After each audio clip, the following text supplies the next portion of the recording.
Karon gihuman na naman mi dito pangaligo sa kuan sa Mantigi. Karon na nami diri sa kilid sa Jollibee at banganing kamigin nga park nila.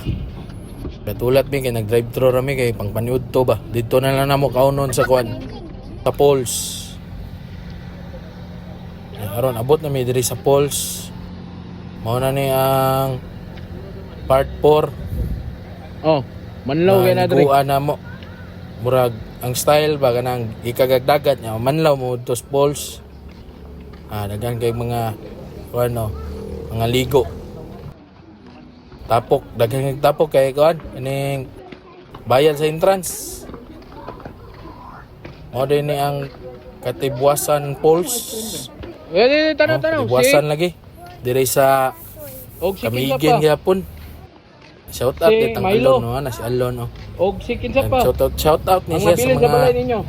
katong mga Oh, angkol si. niya o katong nabilin daw sa balay. Oo. Si Alon Tobias ang angga. Nice kayong view.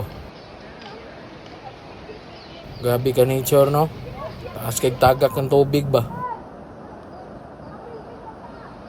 Daghan po kayo nagpa-picture aning kuan dire. Kaniyang view dire sa taas mismo. Daghan po nangaligo diya sa ubos. Video-videohan din nato mga palibot nga. Puribuyag kayo, puno pa kayo mga kuan ba. Mga punuan sa kuan, mo'y gapugong sa Mother Nature nila nga falls dire. Inani unta no. Pahalag gubat kay tanon pero gipalangga gyapon nila ba.